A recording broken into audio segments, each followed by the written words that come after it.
Olá pessoal, Tony Rodrigues, Além da Notícia.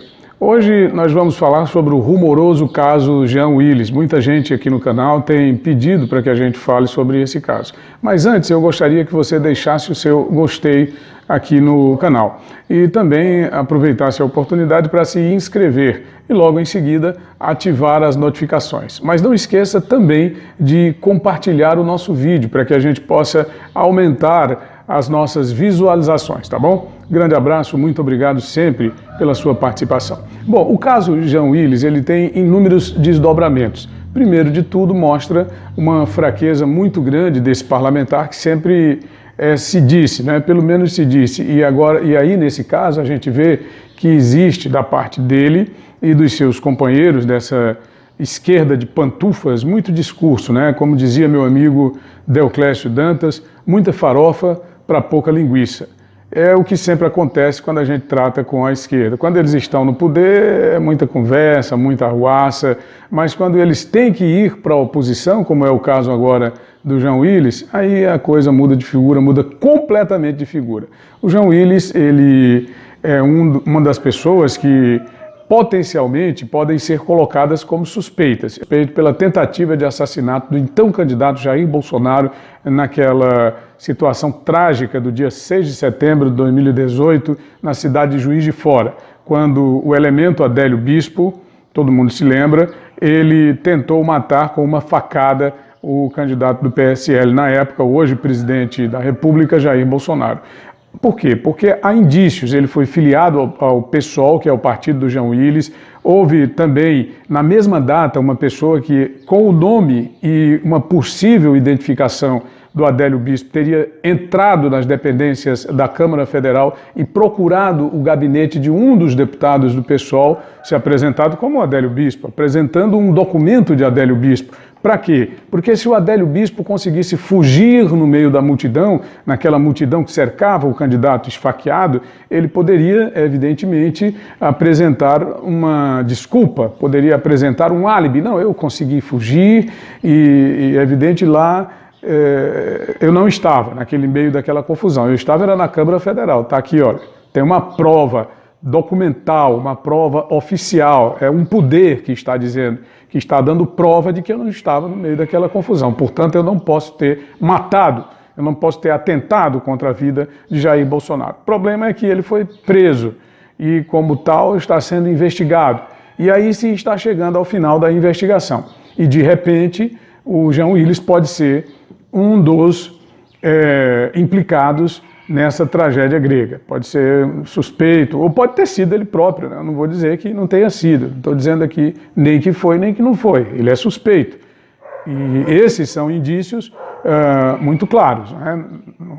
Não há prova, mas há indícios de que ele pode ter sido um dos autores intelectuais dessa tentativa lamentável de assassinato de um presidente da República. Agora é muito triste ele dizer, olha, eu sofri muitas ameaças de morte e não apresenta nenhuma prova. O Jornal Nacional disse, da Rede Globo, de que a Polícia Federal está investigando. Ora, qualquer pessoa pode dizer, eu estou sendo ameaçado de morte. E mesmo assim, qualquer autoridade policial tem a obrigação de investigar, principalmente em se tratando de um deputado federal, tem a obrigação de investigar. Isso não quer dizer que ele esteja sendo ameaçado. Uma coisa é estar sendo ameaçado, outra coisa é ele dizer que está sendo ameaçado. Quando ele diz reiteradamente que está sendo ameaçado de morte, vivendo num estado conflagrado como o Rio de Janeiro, o fato agora que justifica dele ter 3 seguranças armados, dele usar uma limusine blindada, porque isso aí é uma também prerrogativa do deputado federal que vive num estado que... Vocês também devem estar lembrados de que o Rio de Janeiro passa, até recentemente passou, por uma intervenção federal. Então isso, mais do que suficiente, justifica essa solicitação do senhor Jean Willis. Isso mostra também que esse senhor é um frouxo, sem nenhuma dúvida, um frouxo. No primeiro grito já fugiu, já correu da raia. Porque nós tivemos no Nordeste, por exemplo, situações muito mais graves, e também no Norte do país. Queria lembrar aqui casos, por exemplo, eu anotei aqui o nome do desembargador para referenciar nesse vídeo, Gersino da Silva Filho, que foi responsável pelo decreto de prisão do coronel Hildebrando Pascoal. Todo mundo sabe que o coronel Hildebrando Pascoal foi responsável por atos de criminalidade extrema. Foi responsável pelo crime organizado no norte e nordeste do país. É um triunvirato maligno entre ele, Correia Lima, José Viriato Correia Lima, que era o coronel da Polícia Militar do Estado do Piauí, e Manuel Cavalcante, da Polícia Militar das Alagoas. Então eles formavam esse trio terrível. E os magistrados que os prenderam, que não fugiram do país, principalmente esse aqui, Gersino da Silva Filho. Por quê? Porque o Hildebrando Pascoal foi de todos o mais terrível. Esse camarada chegou a serrar gente viva, pegar uma serra, estou falando é isso, e serrar gente viva. E nem por isso o desembargador Gersino fugiu do país. Quantos jornalistas não foram ameaçados de morte aqui no Nordeste, na época, aqui no estado do Piauí, na época do senhor Correia Lima, meu prezado internauta, meus amigos aqui do canal, e não arribaram nem do Nordeste e nem do Brasil, por conta de ameaças, inúmeras ameaças. Então, esse Jean Willis, ele nunca foi o que ele disse ser. Uma outra tese que está sendo propagada, essa eu vi pelo jornalista Caio Coppola, da Jovem Pan, é o fato de que ele, ao sair do mandato, ao se recusar em tomar posse nesse terceiro mandato, não é, para o qual ele foi eleito a primeira vez, se o espírito não me engana, com 13 mil e poucos votos, foi levado aí pela legenda do seu partido. Na segunda vez, encarnando essa questão dos direitos dos LGBTs, ele conseguiu uma grande votação, 144 mil votos, mas agora ele perdeu voz, ele não tem mais a representatividade desse grupo, não é? E aí ele acha que precisa resgatar. Eu digo ele e esse pequeno entorno da sua também pequena representatividade política. Então precisa resgatar essa representatividade política, não apenas ele, mas o seu grupo.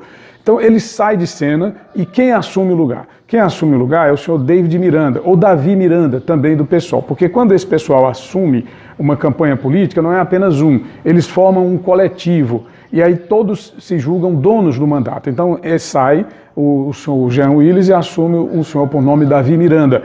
Quem é Davi Miranda? Davi Miranda, ele vive em situação conjugal, né, homoafetiva, com um jornalista por nome Glenn Greenwald, que é um jornalista da CNN, foi esse cara que vendeu a tese do golpe para a mídia internacional, o golpe que tirou Dilma Rousseff, o impeachment como golpe.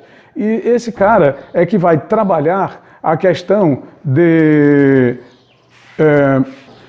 colocar Jean Willis na mídia internacional como um perseguido político, que vai colocar o Jean Willis na mídia internacional para falar mal do Brasil todo dia, toda noite e toda madrugada, para falar mal do governo Bolsonaro, para dar seguimento àquele projeto do qual eu já falei aqui no nosso canal, que está sendo gestado na alta cúpula petista, através do senhor José Dirceu, através daquele Fernando Pimentel, que foi governador de Minas Gerais, através do governador aqui do estado do Piauí, do senhor Camilo Santana aqui do vizinho estado do Ceará, bem aqui, que não é do PT, mas é da esquerda, do Maranhão, esse Flávio Dino, e de outros próceres dessa esquerda, que não faz outra coisa todos os dias, desde que a senhora Dilma perdeu o mandato, na tentativa de reconquistar o poder para perpetuá-lo em suas próprias mãos, essa questão. Então, de reconquistar o poder. Então, o que é que ele vai fazer? Ele vai para o exterior, fazer-se de perseguido político para o Alto Comissariado da ONU, Organização das Nações Unidas, e lá receber em dólar, meu amigo, fazendo-se passar por perseguido político, pregando contra o Brasil, pregando contra o governo Bolsonaro e, evidentemente, fazendo parte desse plano de reconquista do poder. Essa é a outra tese que existe sobre essa questão aí do senhor Jean Willis. Fujão. Nada de ameaça de morte, nada de tentativa de matá-lo, que, na verdade, essas questões de, porque recebi ameaça pela rede social, na rede social ele também agride as pessoas, na rede social do mesmo jeito que foi agredido, ele também agride, basta ver o caso das agressões que sofre o vereador de São Paulo, Fernando Holliday, do MBL, que é do PSL. Pior, o Fernando Holliday foi vítima de um atentado à bala durante manifestações sindicais da esquerda na Câmara Municipal de São Paulo. E nem por isso ele pensou em deixar o país, ok? Se você gostou, eu peço que dê o seu like, o seu gostei. Não esquece de se inscrever no canal e ativar as notificações para receber vídeos futuros. Não esquece também de compartilhar e deixar os seus comentários, tá bom? Tony Rodrigues, Além da Notícia, um grande abraço, valeu!